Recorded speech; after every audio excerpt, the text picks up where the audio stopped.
Bwana Yesu asifiwe. Amen. Bwana Yesu asifiwe watoto. Amen. Karibuni katika shule letu la Jumapili. Tunashukuru Mungu sababu tumepata nafasi, tumefika darasa. Nataka tushukuru Mungu kwa sababu tumepata nafasi. Karibuni sana watoto. Kabla hatujaanza kuimba, hatujaanza kusema verse, hatujaanza lesson, nataka tushukuru Mungu kwa maombi. Nikiwa mwalimu wenu Joyce Kaptich. Tuombe watoto. Tuombe. Baba, katika jina la Yesu Kristo, ni asante kwa wakati njema kama huu umetupa Baba. Asante kwa watoto wamefika ili utupe neno lako siku ya leo. Asante Baba, tunajikabidhi mkononi mwako kwa sababu tunaomba katika jina la Yesu Kristo mkombozi wetu. Amen. Karibuni sana watoto. Nataka kabla hatujaendelea sana, nataka tuimbe. Tusimame tuimbe Faith Chebet akituongoza kwa nyimbo, alafu tuone fasi ya siku ya leo.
Asanteni sana watoto. Hiyo ni nyimbo nzuri, Chebet ametuongoza, Mungu akubariki. Nataka sasa tuende kwa memory verse. Tunaanziwa na Abigail Cherotich. Praise God. Amen. Praise God again. Amen. My name is Abigail Cherotich and to share memory verse from the book of Psalms 23 verse 1. says, "The Lord is my shepherd, I lack nothing." Zaburi 23 mstari wa kwanza inasema hivi: Bwana ndiye mchungaji wangu, sitapungukiwa na kitu.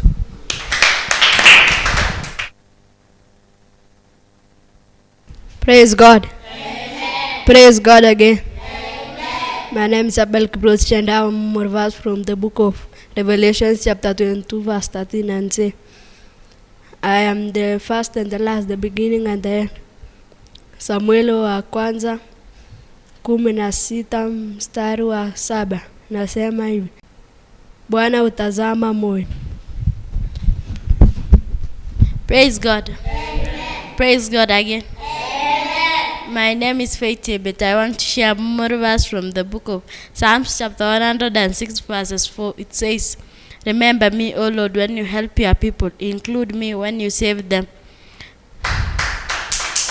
Yohana mlango wa 14 mstari wa 6 inasema hivi: Yesu akamwambia, mimi ndimi njia, ukweli na uzima. Mtu haji kwa Baba ila kupitia mimi. Praise God. Amen. Praise God again. Amen. My name is Abel Peter. I remember from the book of Psalms chapter 137 verse 1. It says, By the rivers of Babylon we sat and wept when we remember Zion. John chapter 15 verse 18, it says, If the world hates you, just remember it hates me first. Praise God. Amen. Praise God again. Amen. My name is Stacy Chelangat. I want to share a memory verse from the book of John chapter 1 verse 1, and it says, In the beginning there was Word, and the Word was with God, and the Word was God. Yohana mlango wa 14 mstari wa 18 inasema hivi: Sitawaacha nyinyi yatima, naja kwenyu. Praise God. Amen. Praise God again. Amen. My name is Mati Chapach. I want to share more words from the book of Colossians chapter 4 verse 4. And it says, So that we walk in a manner worthy of the Lord, to please with so respect, they are living good work and increasing knowledge of God. Cool. Asanteni watoto.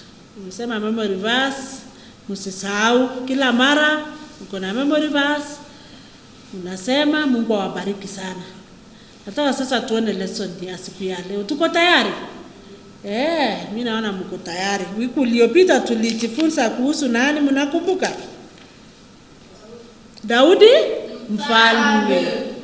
Tulijifunza kama Daudi sasa ameketi kwa ile kiti ya kifalme, amekuwa mfalme. Leo ndio nataka tujifunze kuhusu Daudi na mwana kilema wa Yonathani. Daudi na mwana kilema wa Yonathani. Tulijifunza kwa lesson yetu ama wiki uliopita juu ya Yonathani na Daudi. Hao wawili walikuwa nani? Marafiki. Tulijifunza tukaona Daudi wakati walikuwa youths ama vijana wadogo walikuwa marafiki na Yonathani. Hapa sasa ndio tutaona urafiki wa kweli. Tulijifunza fasi ya siku ya leo tukasema rafiki upenda siku zote. Wacha sasa tuone kwa lesson ya leo hilo fasi inatufunza kuhusu nini. Wakati Daudi alikuwa ameketi sasa kuwa mfalme, hata alikuwa na jamii. Tulijifunza alikuwa na kijana anaitwa Suleimani mwenye aliambiwa atajenga hekalu la Mungu. Daudi sasa ako na familia, amekuwa mzee. Aya, tukaambiwa kwa hadithi tena kuhusu rafiki yake Yonathani vile alipata familia yake, lakini kwa bahati mbaya Yonathani aliuawa kwa vita vile baba yake hata aliuawa. Sasa siku moja Daudi wakati ameketi sasa akaanza kufikiria ile urafiki wake na Yonathani zamani. Akasema, nataka nijue kama kuna familia ama mtu yeyote kwa jamii ya Yonathani. Alikuwa rafiki yangu tukiwa vijana. Na mnajua vile Yonathani alisaidia Daudi kutoroka.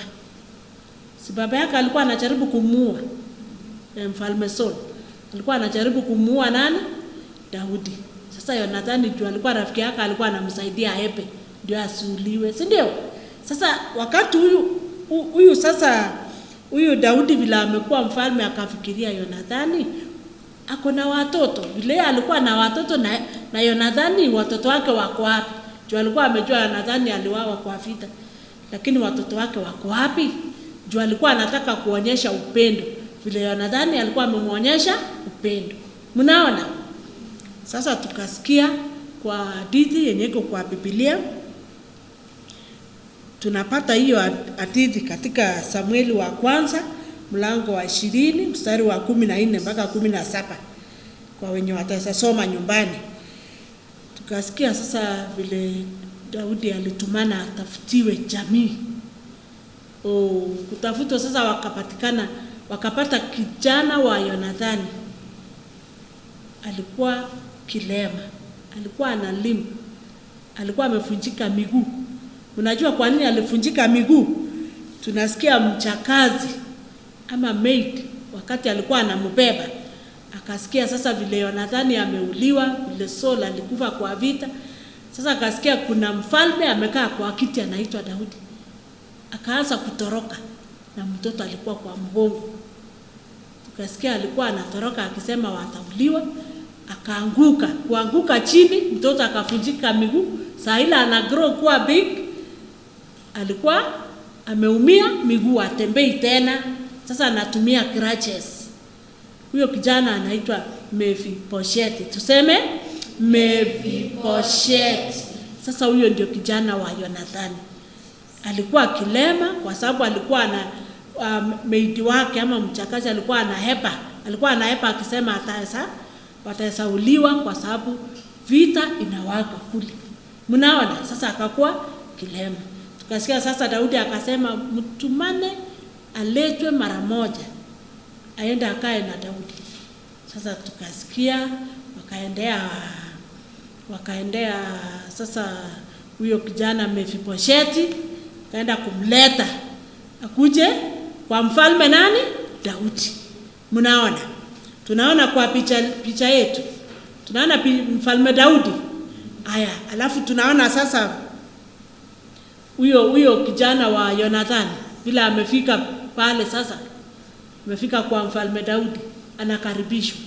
Ingawa alikuwa anaokopa, alikuwa anasema sasa mfalme ananiita mimi na natembea na namna hii, mimi sasa sijiwezi. Lakini Daudi akakumbuka upendo juu yake na Yonathani. Akasema mimi nataka niletewe jamii kama bado iko ya Yonathani. Akapatikana huyu sasa. Huyu ni kijana mdogo wa Yonathani anaitwa Mephibosheth, tusisahau. Akaletwa mpaka ikulu ama mahali Daudi alikuwa ameketi kama mfalme.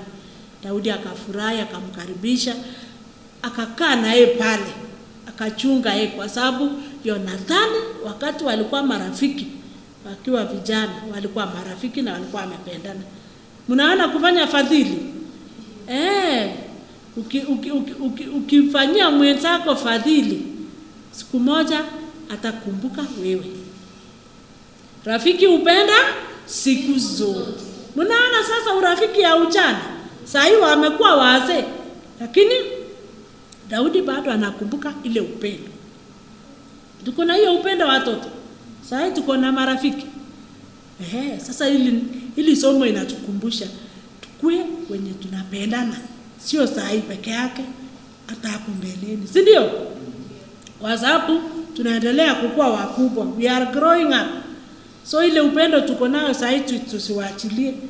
Mungu anatupenda tukiwa na upendo, tukiwa wafadhili sisi kwa sisi. Tunaelewa? Unaona vile Daudi alifanya? Hakuwa tu King David alafu anaenda kukaa tu kwa state house anasahau. Hapana, hakusahau. So tusisahau. Tukitendewa mzuri tusisahau. Tukitendewa mema tusisahau. Sawa watoto? Tukiwa watoto wenye tuko na fadhili. Hebu tuone fasi yetu ya siku ya leo. Yohana 15 mstari wa 12. Tuseme Yohana 15 mstari wa 12. Yohana mlango wa 15 mstari wa 12. Yohana mlango wa 15 mstari wa 12. Inasema hivi. Amri yangu ndio hii. Mpendane kama nilivyowapenda ninyi.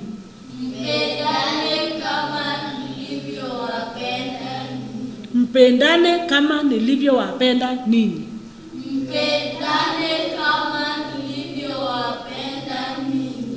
Vile Yonathani na Daudi walipendana. Mnaona? Sasa Mungu ametupea ili somo. Amesema amri yangu ndio hii, tupendane. Sawa watoto? Mungu atusaidie tupendane, tunapo grow up tupendane. Tuombe watoto ili Mungu atusaidie. Baba, katika jina la Yesu Kristo, ni asante kwa somo la leo. Asante Baba, umetubariki, umetuonyesha tupendane vile ulivyotupenda. Asante kwa maisha ya Daudi na Yonathani. Tumeona vile walikuwa wamependana, na tumeomba Baba ili watoto wanapokuwa wakubwa wawe na fadhili na wapendane. Baba, tunakushukuru kwa ile neno, kwa sababu tunaomba katika jina la Yesu Kristo mkombozi wetu. Amen. Asanteni sana watoto. Mungu awabariki.